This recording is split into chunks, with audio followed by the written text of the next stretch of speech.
Rose-Marie Stolberg, je suis historienne de l'art. Je suis ravie de vous accueillir pour une visite. On va être 1h30 ensemble et on va visiter le musée, les collections du musée d'art moderne et d'art contemporain. Et donc j'ai fait une sélection d'un certain nombre d'œuvres, peut-être une part plus importante d'art contemporain. Mais bon, vous allez voir, il y a une sorte de fil rouge qui traverse la thématique sur comment un musée, en tout cas le Centre Pompidou, décide-t-il de choisir les artistes qui entrent dans des collections. C'est un petit peu tout bassement. Ça nous permettra de toucher du doigt c'est quoi l'idée du patrimoine, c'est quoi surtout l'idée d'une collection d'art moderne pour un pays comme la France, surtout au moment où Georges Pompidou, dans les années en 69, quand Georges Pompidou devient président de la République, je profite pour vous situer l'histoire de la collection, parce que à travers le choix des artistes, il y a toujours ces critères qui perdurent en fait.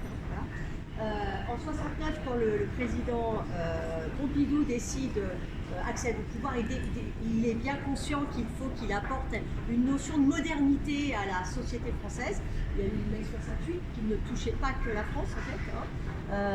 La réponse, on ne savait pas très bien quelle réponse il fallait donner, mais il fallait quand même faire un signal de quelque chose. Ça ne pouvait pas rester lettre morte, même si voilà, il y avait des diverses implications politiques qui ont suivi. Et l'idée principale, qui a été le levier pour construire un bâtiment comme celui-ci et un équipement comme celui-ci, ça a été de dire l'art peut servir de plateforme de modernisation du pays. Pourquoi? Parce que c'était la première fois qu'un musée décidait de faire un concours international pour un musée national. Donc c'était la marque d'une ouverture à l'international. C'était la première fois, donc en France, on faisait appel à des équipes venant du monde entier pour réaliser un monument national. Et la grande idée, c'était d'avoir une activité pluridisciplinaire, c'est-à-dire une bibliothèque associée à un espace de recherche acousmatique, sonore, pour le design sonore, notamment qui est l'IRCAM, et d'associer donc diverses structures et bibliothèques, et en même temps une programmation autour du musée d'art moderne, musée national d'art moderne. Donc c'était de faire dialoguer toutes les disciplines. Alors aujourd'hui, cette pluridisciplinarité, on en a l'habitude, mais à l'époque, ça n'existait pas. En gros, tout simplement, quand on allait dans une bibliothèque dans les années 70 et même début des années 80, soit on savait qu'on allait chercher, mais on n'avait pas le droit d'accéder aux livres directement. Là, pour une fois, on n'est pas mathématicien, on peut aller voir des livres de mathématiques. On n'est pas économiste, on peut quand même consulter des livres d'économie. Et ça a créé des passerelles entre les disciplines, il fait travailler des gens d'univers très différents autour de projets en commun. Donc c'était ça. Et puis l'autre point, qui est très très important, c'est que c'est la première fois qu'on propose dans un musée de faire entrer des artistes vivants. Alors vous allez me dire, là ouais, vous allez dire, bon, en quoi c'est nouveau? Bah allez, c'est très très nouveau en fait, parce que les artistes dans un musée, ils entrent parce qu'ils sont morts.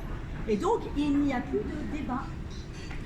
Et bah oui, et s'il n'y a plus de débat, bah, c'est qu'on est tous d'accord, il y a un consensus, et si on est tous d'accord, eh bien comment se fait le jeu politique? Bah, l'exercice du débat pour moderniser un pays. Donc le fait de faire entrer des artistes qui font débat, sur lesquels les gens sont absolument pas d'accord. Est-ce qu'on peut construire un musée qui ressemble à une usine? Est-ce qu'on peut faire entrer des artistes qu'on considérait alors comme du pur commercial? Voilà, et ça fait débat, et ça crée une dynamique qui devait exemplariser le fait qu'on n'est peut-être pas d'accord, mais il existe un endroit où on peut le dire. Et l'air de rien, bah, la confrontation, cette confrontation va construire des dynamiques quand même, parce que les choses font leur chemin. Donc avant, voilà, il fallait que l'artiste soit mort, donc il y a eu beaucoup de temps qui passe, Et puis c'est vrai, bah, on est tous d'accord. Donc les choses qui frictionnent, qui coincent, voilà, alors aujourd'hui on fera du politiquement correct peut-être pour éviter que ça se confronte, mais à l'époque ça a construit une culture de la confrontation qui a été une griffe en fait spécifique, enfin c'est devenu une écriture dans les projets du Centre Pompidou qui a l'air de fonctionner, hein, puisque c'est dans le monde entier, il y a déjà 5 centres Pompidou, et puis il va y en avoir plusieurs au Brésil, en Australie, un autre en Chine, 2 aux États-Unis, donc à venir là, dans les 3 ans qui arrivent, ça veut dire que ce modèle-là, il a essayé et il permet là encore de continuer ce modèle. Voilà. Donc ça c'est pour comprendre le lien entre art et politique qui s'est posé à ce moment-là et qui continue d'être une ligne de fonctionnement dans les sélections des œuvres en fait.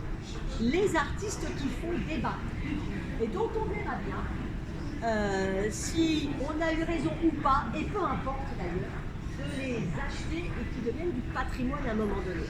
Parce qu'en fait dans l'art, on ne sait pas ce que ce sera demain, mais c'est pas le propos en fait. C'est en quoi on a besoin des artistes à un moment donné et on ne sait pas de quoi on peut avoir besoin demain.